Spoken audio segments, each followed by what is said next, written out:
वाकया सुनाकर आपकी समाज को करीब करने की कोशिश करूं। वो एक तालिब इल्म था, उसका जूता फट गया। अपने उस्ताद से रोज सुनता था बेचारा, रोज कि इल्म की बड़ी कदर है साहब, बहुत बहुत फायदा होता है। हाशिम शब्बीरी साहब, बरकत साहब रोज तकरीर करते थे, ये इल्म की बड़ी बड़ी कदर है, बड़ी कीमत। एक दिन बेचारे का जूता फट गया। आप सुन रहे हैं, गौर से सुन रहे हैं, हाथ उठाकर कहें या रसूल अल्लाह।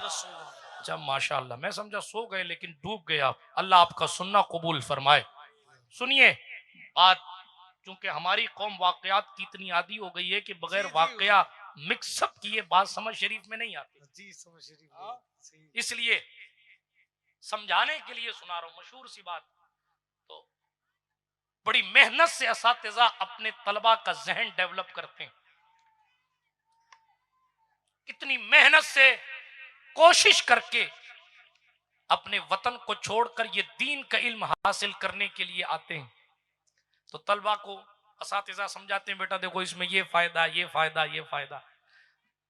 तो तालिबे इल्म की सफ लगी हुई थी तलबा की, और उस्ताद समझा रहे थे कि बेटा देखो ये इल्म दीन का फायदा है, इससे ये मिलेगा, इससे ये मिलेगा, इससे ये मिलेगा, इससे ये मिलेगा। लेकिन उस गरीब का जूता फट गया बेचारे का। कैसी जिंदगी होती है तालिबे इल्मी की, अल्लाह जानता है। अगर आप गौर से देख लें तो आपकी आंखों से आंसू निकल जाएंगे। ये हमारे अहले सुन्नत के इदारों के हालात हैं। आपके यहाँ हालात तो बहुत अच्छे हैं तलबा का, वरना इन उलमा से पूछें, ये उसी सब से गुजर के फिर यहाँ तक आते हैं। किसी के पास फटे हुए जूते हैं तो किसी के कुर्ते में कई कई जगह से जनाबे वाला फटने की वजह से अलग अलग सिलाई की गई है। तरह तरह की मुसीबतों को झेल कर वो मदरसे से फारिग होते हैं। लेकिन फिर एक दिन ऐसा आता है कि उनको जब मुस्तफ़ा जान रहमत सल्लल्लाहु अलैहि वसल्लम की विरासत से मुसल्ला मिलता है मस्जिद का, तो वो करोड़पति साहब भी चौथी सबसे पीछे खड़े होकर कहते हैं पीछे इस इमाम के, अरे कल तो इसके पास पहनने के लिए अच्छा कुर्ता नहीं था, आज मंत्री जी भी आकर पीछे से खड़े हैं, मुसलमान हैं, तो कहते हैं पीछे इस इमाम के। ये कौन सी चीज थी कि जिस चीज ने एक एक एक शख्स को इतने पीछे से लाकर इतने आगे खड़ा कर दिया? तो जवाब आएगा ये फकत पैगंबर इंसानियत की तालीम थी कि जिसने इस छोटे से बच्चे को इल्म दीन की बरकत से अपने दादा के आगे भी खड़े होकर इमामत का मुसल्ला बनना। नारे तकबीर, नारे रिसालत। तो उस्ताद रोज समझाते थे कि बेटा इल्म बड़ा कीमती है, बड़ा कीमती है, बड़ा कीमती है। अच्छा, तो बेचारे का जूता फट गया। वो जूता फट गया ना, तो वो मोची के पास गया और मोची से जाके कहा मेरा जूता फट गया है, मेरा जूता सील दो, मैं तुम्हें एक मसला बताऊंगा। मेरा जूता सिल दो, मैं तुम्हें दीन की एक बात बताऊंगा। अब जो मेरी तरफ होनी चाहिए, वरना एलसीडी बंद करवा दूं। चमक इतनी प्यारी है मेरी कौम को, लेकिन चमकना नहीं चाहते। आला हज़रत कहते हैं चमकना चाहते हो तो यूं कहो, मेरा दिल भी चमका दे चमकाने वाले। इसकी चमक खत्म हो जाएगी, इसकी चमक खत्म हो जाएगी, इसकी चमक। लेकिन अगर कहोगे माहे मदीना अपनी तजल्ली अता करे, ये ढलती चांदनी तो पहर दोपहर की है, तो दिल चमकेगा। और जब दिल चमकेगा आपकी कब्र का क्या हाल होगा वो तो बात की बात। आप जरा तसव्वुफ की बातें सुनेंगे तो जाकिरुल कल्ब अगर किसी की कब्र पर खड़े होकर फकत सूरह मुजम्मिल या सूरतुल फातिहा की तिलावत कर दे तो कुदरत के फरिश्ते उससे अजाब को फकत उसकी एक सूरत पढ़ देने की वजह से उठा लेते हैं, क्योंकि उसकी कल्ब की चमक की कंडीशन ही कुछ ऐसी है। अल्लाह, लेकिन हमें जहां से चमक चाहिए हम वहां से लेते नहीं, लेते है ना। दुरूद शरीफ पढ़े एक बार, सल्लल्लाहु अलैहि वसल्लम, सलातुम व सलामन अलैका या रसूल अल्लाह सल्लल्लाहु तआला अलैहि वसल्लम। तवज्जो से सुनिए मेरी तरफ देख, उससे ज्यादा इंपॉर्टेंट मैं हूं, इसलिए कि मैं हूं तो वो चलेगी, उड़ जाऊंगा तो ऑफ, ठीक। इसलिए इधर देखिए, तवज्जो, सुनिए किस्सा सुन लीजिए, बात समझ शरीफ में आ जाए। तो तलबा को बहुत समझाया था असातिज़ा ने कि बेटा इल्म दीन बड़ा कीमती है। तो उसका गरीब का जूता फट गया, तो उसने मोची से जाके कहा मेरे भाई ये मेरा जूता फट गया, मेरे पास पैसे नहीं है कि मैं तुझे दे सकूं, मैं तुझे इल्म सिखा दूंगा, मसला बता दूंगा, तो मेरे जूते सीधे। तो था कोई स्पेशली, उसने कहा तुम्हारा मसला तुम्हारे पास रखो, जाओ आगे, मुझे पैसा देना हो दो वरना आगे जाओ। बेचारा बड़ा मायूस हुआ, दिल टूट गया। इतने साल तक पढ़ाई की, भूखे रहे, मेहनतें की, कोशिशें की, अल्लाह अकबर। और एक बात कहूं, हमने क्या कोशिश की? कुछ नहीं। इमाम शाफी की तारीख उठा के पढ़िए, हमारे पास तो पीडीएफ है, टैबलेट में पढ़ते हैं, मोबाइल में पढ़ते हैं, आके बयान कर देते हैं। हाँ, उस वक्त का हाल देखिए। मोहम्मद बिन इदरीस शाफी बड़े जानवरों की हड्डियां रखते थे और उन हड्डियों पर पत्थर से लिखते थे और फिर उन हदीसों को याद करते थे, तब जाकर वो इस मंजिल पर पहुंचे हैं कि बुखारी के दादा उस्ताद ठहरे। ये मेहनतें थी हमारे बुजुर्गों की, हमने क्या किया? कुछ नहीं किया। दीन इतनी आसानी से नहीं आया, पेट पर पत्थर बांधते थे लोग। इब्ने कासिम की तारीख उठा के पढ़िए, वो कहते हैं मेरी बीवी हामिला थी तो मैं इल्म सीखने के लिए आ गया।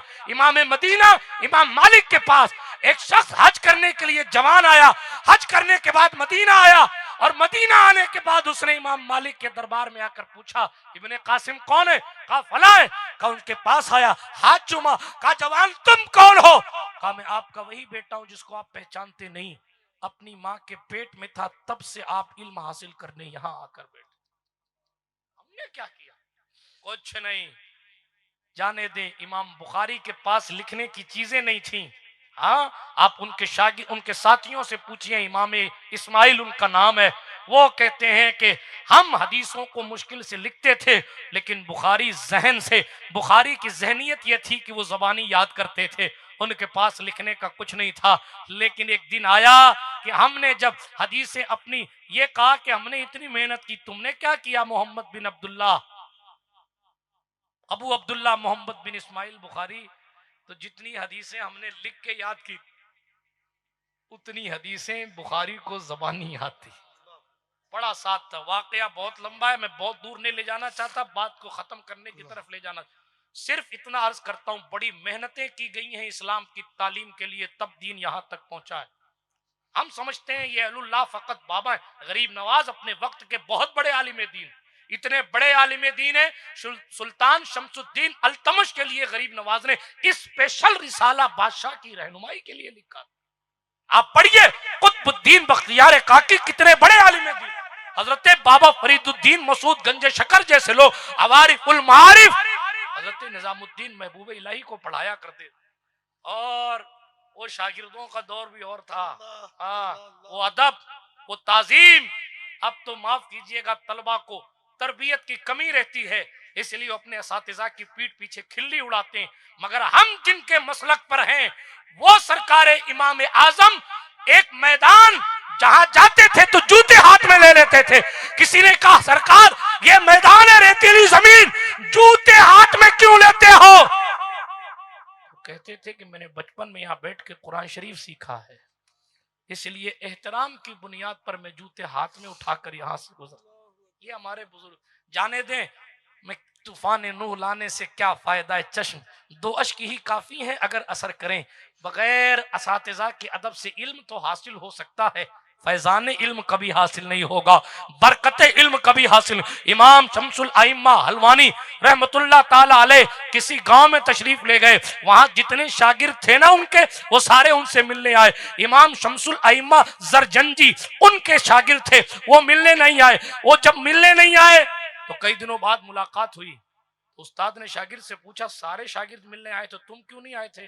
तो कहा मेरी माँ की तबीयत खराब थी इसलिए नहीं आया था। आपको मालूम है, शमसुल अइम्मा हलवानी ने कहा तुझे उम्र तो बड़ी लंबी मिलेगी मगर इस्तिकामत इल्म, बरकत इल्म कभी नहीं मिलेगी। अल्लाह अकबर। क्यों? कहा उस्ताद का दिल दुखाने वाले कभी इल्म की बरकत नहीं पाते। अल्लाह अकबर। अल्लाह। हमारे मदरसों से ये जो तरबियत की कमी हुई है ना, उसका भी खमियाजा और हालात हमारी निगाहों के सामने है जी। वरना हमारे बुजुर्गों ने असातिज़ा का कितना अदब किया है। ये भी एक मुफस्सल मौजू है, मैं इस तरफ नहीं ले जाना चाहता इसलिए कि वो एक किस्सा पूरा नहीं हो रहा है। तेजी के साथ में बात को इख्तिताम की तरफ लेकर जा रहा था। बच्चे ने दिल चाहता है कि बच्चे बस सुनता रहे। बच्चे ने अल्लाह बहुत कुछ सीखा था अपने वाह, उस्ताद से, लेकिन दिल टूट गया जब मोची ने कहा तेरा मसला तेरे पास रख, मुझे तो पैसों की जरूरत है, पैसे कमाए हों तो ला। हम यही ठहर कर, माफ कीजिएगा, मायूसी के दलदल में चले जाते हैं। लेकिन उस्ताद अगर काबिल होता है शरीफ भाई, तो फिर उसकी रहनुमाई का अंदाज ही बेमिसाल होता है। जब देखा कि मेरे तालिब इल्म की निगाहें झुकी हैं, दिल अफसुर्दा है, उम्मीदें टूट रही हैं कि घर छोड़ा, रिश्तेदार छोड़े, मुसीबतों को बर्दाश्त किया, सुकून छोड़ दिया, रातों का खाने का ख्याल न किया, दिन का हाल न देखा, फकत दीन हासिल करने के लिए इतनी मेहनत की और इस दीन के बदले मेरा फटा हुआ जूता ठीक नहीं हो सकता, तो फिर मैंने क्या किया। जब देखा ना उस्ताद ने कि उम्मीदें टूट रही हैं, तो उस्ताद ने कहा बेटा इधर आ, बुलाया, एक मोती निकाल के दिया, मोती, और कहा इस मोती को सब्जी मार्केट में लेकर जा और ठेले वाले से पूछना कि इस मोती की कीमत क्या है। वो कीमती मोती लेकर गया और ठेले वाले के पास पहुंचा और पहुंचने के बाद कहा भाई साहब इसकी कीमत क्या है। तो ठेले वाले ने कहा भाई साहब मैं इसके बारे में ज्यादा नहीं जानता, बस मेरे ठेले से 2-4 लीमू लेकर चले जाओ, यही इसकी कीमत।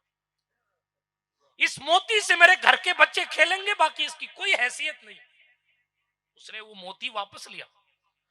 उस्ताद साहब के पास आकर कहा हजरत सब्जी फरोश कहता है कि 2-4 लेमू की कीमत है। फरमाया अब ये मोती उठा और जौहरी के पास चला जा जो सोने और हीरे के काम करता है। उसने मोती हाथ में लिया और जौहरी के पास गया और कहा सुनार साहब मेरे उस्ताद ने मुझे ये मोती दिया है, जरा बताओ इसकी कीमत क्या है। जैसे ही मोती कपड़े से बाहर निकालकर उसकी मेज पे रखा, दुकानदार खड़ा हो गया और खड़े होकर कहता है मैं पूरी दुकान भी तेरे नाम कर दूं तो भी इस मोती की कीमत अदा नहीं हो सकती। उस तालिबे इल्म ने कहा ठीक, वापस मोती उठाया और अपने उस्ताद के पास पहुंचा। हुजूर एक कहता है 3-4 लीमू मिलेंगे, एक कहता है पूरी दुकान भी इसकी कीमत नहीं बन सकती। उस्ताद ने कहा बेटा इल्म की कीमत तो दुनिया की मंडी में कम लगती है, अल्लाह की मंडी में ज्यादा लगती है। आज वो तेरा इल्म जो तेरे फटे जूते को ठीक नहीं करवा सकता, कल ये काम आएगा जब कुदरत कहेगी मुस्तफा के दीन का आलिम आज हश्र में खड़ा हो जाए और जितनों को चाहे बख्शिश करवा के नारे तकबीर, जरा हाथ उठा के जवाब दे दे, नारे तकबीर, नारे रिसालत, अज़मत इल्मे दीन। हम समझते रहे ये फटे कपड़े वाले क्या करेंगे, हम समझते रहे इनके पास तो अच्छी बाइक नहीं है ये क्या करेंगे, हम समझते रहे इनके पास तो कीमती कार नहीं है ये क्या करेंगे। मगर अहमदाबाद वालों जिस दिन फॉर्चूनर वालों को भी शफाअत की जरूरत पड़ेगी उस दिन ज़हरा के बाबा की खैरात लेकर पैगंबर की उम्मत के उलमा खड़े होकर कहेंगे आओ हुजूर के इज़्न से हम तुम्हारी शफाअत करते हैं। जिस दिन 1 रुपया काम नहीं आएगा उस दिन कुदरत कहेगी ओ मेरे बंदे पढ़ कुरान, और पढ़ता रहे, चलता रहे, चलता रहे, चलता रहे, कुरान की 7 मंजिलें पूरी होंगी और तू जन्नत के आला दर्जे पर पहुंचेगा। तेरी 7 पुश्तों को फकत तेरी शफाअत से बख्श दूंगा। अगर हमने समझा कुछ अपने बुजुर्गों से तो समझो बादशाहत रखकर भी औरंगजेब को सुकून नहीं था। इसीलिए जब औरंगजेब अबुल मुजफ्फर मुहियुद्दीन मोहम्मद आलमगीर का बेटा हाफिज कुरान हुआ तो उसने अपने बाप शहाबुद्दीन शाह जहां के पास अपने बेटे को भेजा कि जाओ अपने दादा से कह के आओ अल्हम्दुलिल्लाह मैं हाफिज बन गया। तो शाहजहां पोते को देखते थे और रोते थे। दादा से पोते ने पूछा, दादाजी खुशी का मौका है, रोने का तो नहीं। दादा ने कहा, तेरा बाप मुझसे ज्यादा होशियार निकला। दुनिया का ताज तो अपने बाप से ले लिया और कयामत का ताज अपनी औलाद की वजह से ले ले। ये जुमले जब ये जुमले जनाब औरंगजेब आलमगीर ने सुने, उतनी हुकूमत है किसी की? पाकिस्तान नाम की चिड़िया नहीं थी, उस पर हिंदुस्तान का तमगा था। बांग्लादेश और अफगानिस्तान तक, ईरान तक हिंदुस्तान की सरहद लगती थी। इतने बड़े साम्राज्य का राजा, इतना अमीर कबीर, लेकिन पूरे हिंदुस्तान को चलाने वाला जब ये सुनता है कि मेरे बाप ने ऐसे जुमले कहे तो उसकी आंखों से अश्क रवा हो गए। हमने और आपने तो 60 साल की उम्रें गुजार दी और कुरान सही पढ़ना नहीं सीखा। हालात इतने खराब हैं कि अल्लाह ही जाने नमाजें कबूल होती भी हैं कि नहीं होती हैं। अफसोस, सद अफसोस। लेकिन सुंदरम नगर वालों, बड़ी सुंदरता के साथ ये लफ्ज सुन लो। अखंड भारत का बादशाह औरंगजेब आलमगीर पूरे हिंदुस्तान को चलाते चलाते उसने सिर्फ 6 महीने में कुरान याद कर लिया। 6 महीने में कुरान याद करके अपने बाप के सामने पहुंचा, कहा, अब्बा जी अब आप भी खुश हो जाइए, कयामत में आपके सर पर भी आपके बेटे के हाफिज होने की वजह से ताज ज़र्री सजाया जाए। अल्लाह। औरंगजेब का ये अमल दरस दे रहा है, हम तो एक कुटिया के मालिक हैं, एक गिमटी के मालिक हैं, चंद रुपयों के मालिक हैं। वो अखंड भारत का शहंशाह होकर भी ये बता रहा है ये जमीन की बादशाही उतने काम की नहीं है मुस्तफा के दीन की तालीम जितने काम। इसलिए दर्जात की बुलंदी चाहिए तो दीन पढ़ो। ये जो कुछ हमारे मुआशरे में जहालत फैली है, ये जो बात बात पर हर वीडियो कोई फितने वाला आ जाता है तो उसके लिए स्पेशल वीडियो लोगों को बनाना पड़ता है, और फिर कोई इंजीनियर साहब कुछ बक देते हैं, कोई डॉक्टर साहब कुछ बक देते हैं, तो बेचारे उलमा को फिर एक एक करके सारी चीजों को क्लियर करके समझाना पड़ता है। ये फितने और जो कुछ बदमजहबियत बढ़ रही है, जो कुछ अय्याशियां बढ़ रही हैं, जो कुछ बुराइयां बढ़ रही हैं, इन तमाम का बेस कहीं ना कहीं जिहालत है, सच्चाई। अपनी कौम को इल्म से आरास्ता कीजिए। आप हजरात से गुजारिश है, खुद भी कुरान शरीफ सही पढ़ना सीखे। बात समझ शरीफ में आ रही है? 1 घंटा निकालिए, आधा घंटा निकालिए, अपने इमाम साहब के पास जाइए, इमाम साहब को अपने घर बुला लीजिए और कहिए कि मुझे कुरान मखारिज के साथ पढ़ने का सलीका सिखाइए। कल अल्लाह पूछेगा, गैर जरूरी व्हाट्सएप के मैसेजेस का जवाब देने का तुझे टाइम था?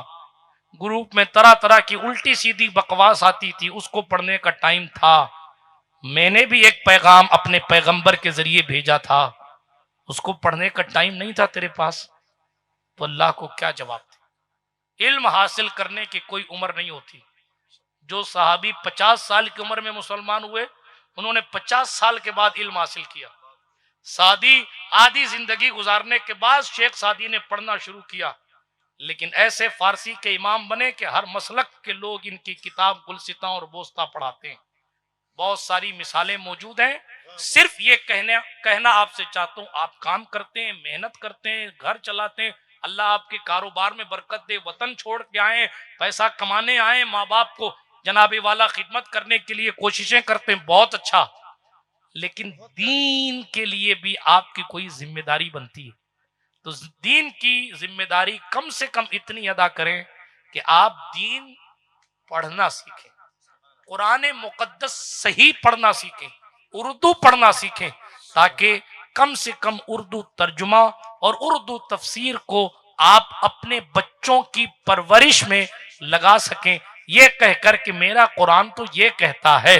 वो लोग जो आज मुसलमानों पर अटैक कर रहे हैं, उनका सबसे बड़ा मंशा यही है कि कौम को जाहिल रखा जाए। आखिरी बात यह है, पहले उन्होंने तरक्की के नाम पर, तवज्जो है, आखिरी बात, पहले इस्लाम दुश्मन ताकतों ने तरक्की के नाम पर और अपडेशन के नाम पर, अपडेट करने के नाम पर दीन की तालीम से हमको और आपको खींच लिया और दुनिया की तालीम पर लाकर खड़ा कर दिया। हमने अपने रसूल की तालीमात को भुला दिया और अब हिजाब का नाम लेकर, नए कानून का नाम लेकर, नई शिक्षा नीति का नाम लेकर आपको दुनिया की तालीम से भी महरूम कर देंगे। न इधर के रहे न उधर के रहे। हमारी तरक्की प्रधानमंत्री बनने में नहीं है, हमारी तरक्की गुलामी गरीब नवाज बनने में है। इसलिए हमें चाहिए कि हम दीन पढ़ें, 1 घंटा निकालें, कुरान शरीफ सही पढ़ना सीखें, दीन सीखें, नमाजों की पाबंदी करें। अल्लाह पाक कहने सुनने से ज्यादा अमल की तौफीक बख्शे, हमारा ईमान कामिल फरमाए, हमें इल्म नाफे नसीब फरमाए और इसके सदक़े हमारे आपके दर्जात को बुलंद फरमाए।